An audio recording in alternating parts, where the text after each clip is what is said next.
थुनलाइ आफादनि लेङाइ आफादगिरि खावलायदों आरो बिथांखौ हेफाजाब होगोन जोंनि बर' हारियाव बाहागो लाफैनो हादों दा बेनि थाखाय जों बयनिसिमबो हेलौ लोगोफोर खुलुमबाय बयनिसिमबो आंनि गोसो गोरबोनिफ्राय गोजोन हामग्लायनायखौ बावहरग्रोबाय लोगोफोर आं दिनै मोनसे भिडिअ लानानै फैदों नोंथांमोनजोंहाय शेयार खालामनो होननानै जाय मोनथियाखै मोनथिना लानाया मोजां लोगोफोर बाक्सा डिस्ट्रिक्टनि सिङाव थानाय खुस्राबारि VCDC-आव दिनै जोंनि बर'नि फिसा रमान हांखोनि दाबिनायावहाय गिबि मुंख्लं जानाय आमलाराम बर' आरो शिवराम बर'नि मुसुखाखौ नै दिनैहाय अपेनिं खालामगोन जोंहा अपेनिंनि थाखाय सफैबाय PTR-नि चिफ प्रमद बर' साराहाय नोंथांमोना नुलांगोन लोगोफोर नायलांबाय थाब्लानो जाबाय नै जोंहा आमलाराम आरो शिवरामनि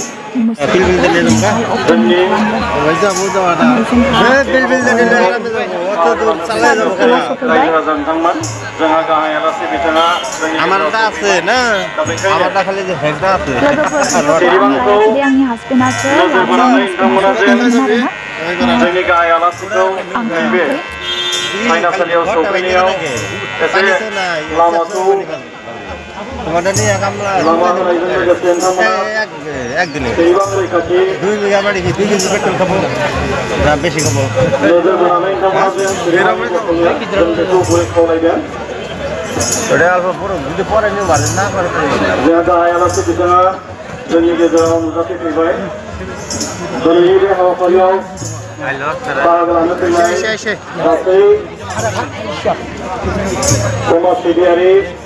गुबुन गुबुन आफादनि मानिजाथाव बिबानगिरि दैदेनगिरि लोगोसे दिनैनि बे गोथार दुब्लियाव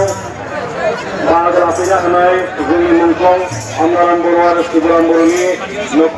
न'खर फोलेरनि मानिजाथाव सोद्रोमा बिथांमोन लोगोसेयावनो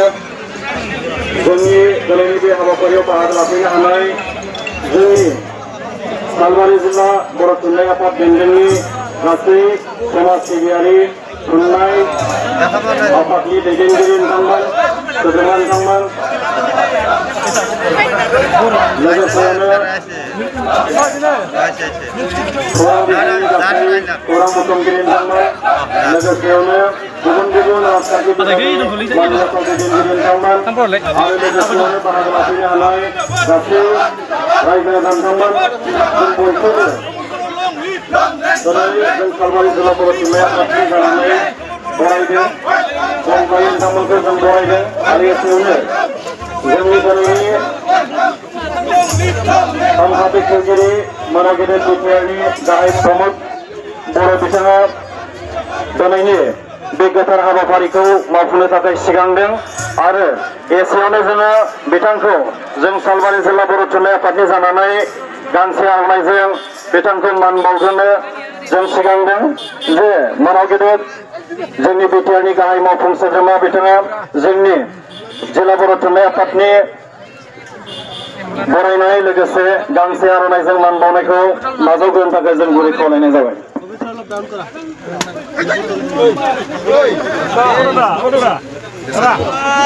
দাদা হাতটো অলপ পিছুৱাই দিবচোন দাদা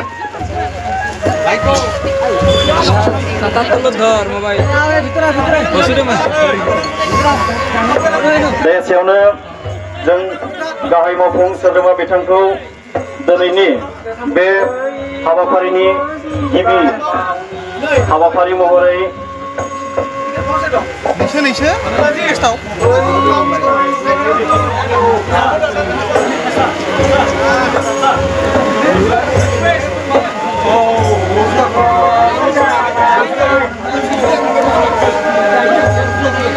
शिवराम बर'नि शिवराम बर'नि मुसुखाखौ बेखेवनो थाखाय जोंनि मोना गेदेर बिटिआरनि गाहाय मावफुं सोद्रोमा प्रमद बर' सारखौ जों गुरै खावलायदों आरो बिथांखौ हेफाजाब सीताराम बसुमतारी लोगोसेयावनो जोंनि बर' थुनलाइ आफादनि गाहाय नेहाथारि नीलकान्त भुयारी लोगोसेयावनो बाहागो लादों नैजिसे नं सालबारि समस्तिनि एनसेले जय मोसाहारि दुनाय बर' फरायसा आफादनि मानगिरि लेङाइ आफादगिरि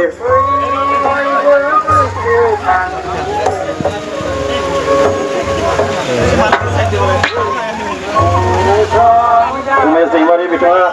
दिनैनि बे हाबाफारियाव बाहागो लाफैनो हादों। लोगोसेयावनो जोंनि समाज सिबियारि लोगोसे गुबुन गुबुन दोलोनि आरो गुबुन गुबुन आफादनि मानव गेदेर बिबानगिरि लोगोसे मावथि सोद्रोमा बिथांमोनाबो दिनैनि बे हाबाफारियाव बाहागो लाफैनो हादों। दा बेनि थाखाय जों बयनिसिमबो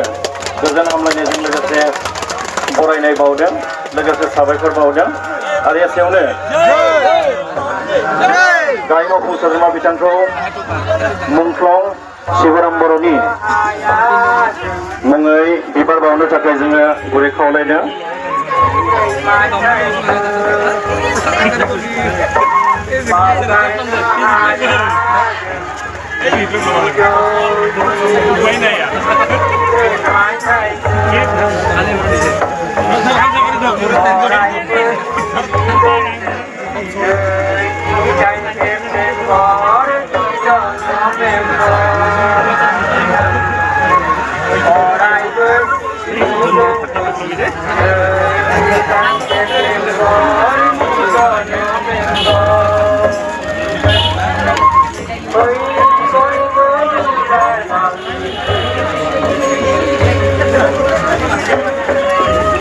गाहाय मावफुं सोद्रोमा बे खाम्फाखौ बेखेवनो थाखाय जों गुरै खावलायबाय।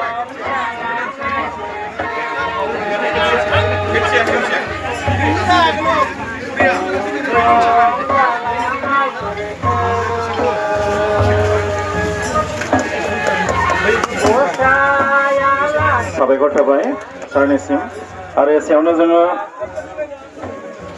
हामला गाहाय नेहाथारि नीलकान्त गयारि बिथाङा हेफाजाब लोगोसेनो हेफाजाब होगोन बर' फरायसा आफादनि मानगिरि लेङाइ आफादगिरि उमेश दैमारि एनसेले बिथां जय मोसाहारि जिएनसिसि चेयारमेन बिनोद मोसाहारि बिथांमोना बे हाबाफारियाव बाहागो लानानै हेफाजाब होदों।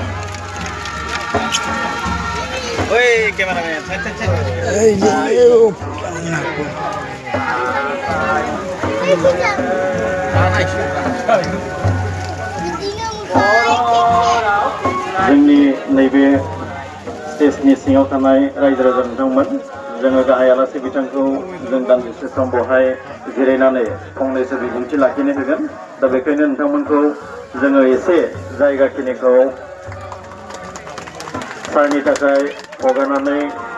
होनो थाखाय जों गुरै खावलायदों। आरो गासै बाहागो लागिरि रायजो राजा नोंथांमोनाबो सिरिबाङै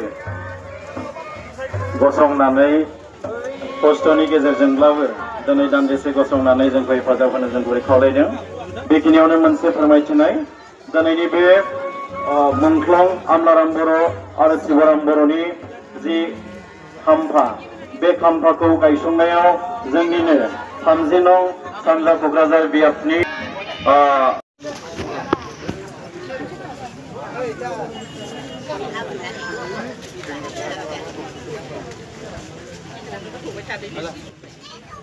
शिबरामनि बिसिया दाबो दङ बै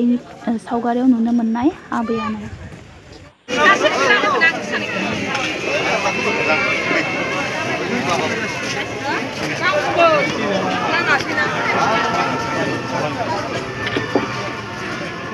রিপোর্টার বন্ধুসকল,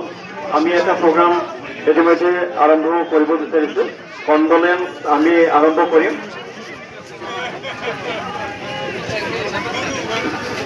স্যার जोङो मुंख्लं गेदेमा बिथांमोननि मुङाव बिथांमोननि लोगोफोर आंनि भिडिअआ बेखिनियानोमोन। बेनि थाखाय जों दान्दिसे सम आनन्द